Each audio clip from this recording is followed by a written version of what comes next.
¿Qué tal?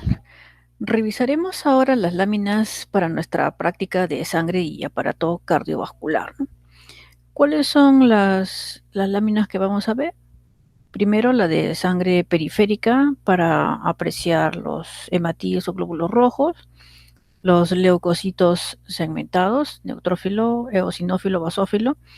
Es relativamente sencillo reconocer al neutrófilo, pero primero porque es la nucleada más abundante. Tiene su núcleo segmentado de 2 a 5. Si tiene 6 o más, eso no es normal. Y es bueno un poco más grande que los hematíes, ¿no? 10, 12 micras y el hematíe va a medir un promedio de 7.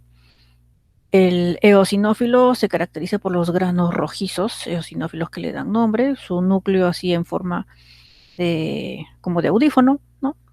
Y más grande que los hematíes. Y los basófilos con sus gránulos del mismo color que el núcleo, entonces no se puede apreciar bien el núcleo porque está con todos los gránulos encima, y no está el núcleo así segmentado como los otros, sino solamente lobulado en forma de S, ¿no? Plegado sobre sí mismo. Los linfocitos, casi del tamaño de un hematíe, con el núcleo puede estar redondo o con una pequeña escotadura. Y el monocito, sí, pues la célula más grande de las nucleadas en la sangre periférica, con su núcleo amplio en forma de C o de herradura o como un riñoncito, y su citoplasma de un color basófilo y celeste por sus escasos gránulos primarios. En el fondo, en el trasfondo de la sangre, siempre van a haber unos fragmentitos rosados que corresponden a las plaquetas. En la lámina de médula ósea reconocemos con facilidad los megacariocitos, ¿no? Células gigantes con su núcleo segmentado, con abundante ADN, hasta 64N. Los que no están tan segmentados en el núcleo es porque están recién, están creciendo, ¿no? Tiene que aumentar la cantidad de su citoplasma para que ya sean maduros y la segmentación de su núcleo, claro. Aquí están las colonias, las que están más en negrito son las de blancos, las colonias titroides, las que tienen el núcleo así más claro, corresponden a las colonias mieloides, pero en este caso solamente nos vamos a concentrar en reconocer la médula ósea roja, las células principales, los megacariocitos, bueno, la más grande, los megacariocitos, y la médula ósea blanca, el tejido adiposo que le rodea. Muy bien, pasemos ahora a los sistemas cardiovasculares. La primera lámina 20, un corte del corazón, el corte más delgado, corresponde a la aurícula, el ventrículo es mucho más grueso, no lo veríamos en una sola lámina, pero aquí en la aurícula reconocemos la parte externa donde está la grasa, vasos grandes, primera capa, el epicardio, la segunda capa de músculo, el miocardio, y la tercera capa interna, el endocardio, ¿no? Con su tejido conectivo debajo.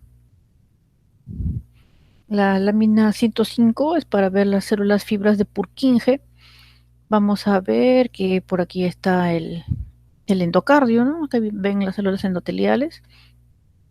Después va a haber un tejido conectivo, el subendocardio, en el cual comienzan a aparecer estas células que se ven un poco globulosas, de un color más claro. Incluso si lo comparamos con las células miocárdicas que están pues hacia el interior de la pared, esas se ven más oscuras, o sea, más rosadas, más intensas. En cambio, las células fibras de Purkinje son un poco más grandes y de color más claro. Y con un halo perinuclear, ¿no? Un halo perinuclear. La lámina 38, una arteria de gran calibre, tipo elástica, aorta, donde no se puede distinguir en su pared por dónde empieza, por dónde termina, porque tiene amplia cantidad de fibras elásticas, ¿no? Así como gusanitos, como unos filamentos ondulados, corresponde a las fibras elásticas. Claro, lo reconocemos mejor porque por un lado va a estar el tejido adiposo de su capa adventicia y por el otro unos puntitos en las células endoteliales de la capa íntima, ¿no? La primera capa. Lámina 111, una arteria de mediano calibre. Aquí sí se reconoce fácilmente las fibras musculares lisas de su capa media. Hacia el interior, hacia la luz, la capa de células endoteliales, la íntima. y una forma ondulante. Ahora sí se puede ver mejor la membrana limitante elástica interna, ¿no? De fibras elásticas, y hacia afuera vasos sanguíneos pequeños y tejido adiposo que corresponde a la capa adventicia. La lámina 40, la vena de gran calibre, una gran pared en su mayor parte compuesta de la capa adventicia con tejido adiposo y fibromusculares en dirección perpendicular a la dirección de las verdaderas células musculares de la capa media, que es esta pequeña estrecha de acá, y hacia el interior las células endoteliales, ¿no? Capa íntima. Aunque es un vaso grande, no se logra apreciar ninguna limitante elástica interna y menos la externa. Aquí tenemos arteriolas. Arteriolas, aquí esto también parece una arteria muy pequeñita, ¿no? Tiene varias capas, una, dos, tres, cuatro, varias capitas de fibras musculares. Aquí sí más como arteriola, ¿no? Igual, a pesar de que es más delgada, dos, tres capas de fibras musculares en su capa media, sigue manteniendo la luz, ¿no? Abierta. E incluso se ve esta ondulación que corresponde a las fibras eh, a las fibras elásticas en la limitante elástica interna, a pesar de ser tan delgadita.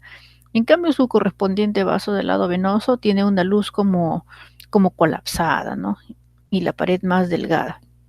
Aquí se aprecia mejor una luz amplia pero colapsada, no mantiene su forma tubular, y la pared muy, muy delgadita. Lámina 41. En la piel, en el corte de piel, vamos a reconocer el glomus, esta estructura vascular que es una forma de anastomosis, donde su pared no está formada por células musculares lisas, sino por células más cuboideas, más redondeadas, ¿no? Poligonales, llamadas células glómicas. En la lámina 93, corte de mama, mama en reposo, aquí vemos un vaso pequeño, formado por uno, dos, aquí se ven escasos núcleos de células endoteliales. Aquí un poco más grande, pero igualmente pocos núcleos de células endoteliales, y no hay contenido de hematíes dentro de este pequeño vaso correspondiente a un capilar linfático, ¿no? No hay hematíes porque por aquí va la linfa, ¿no? Va la linfa. Muy bien, entonces nos vemos en nuestros salones. Hasta luego.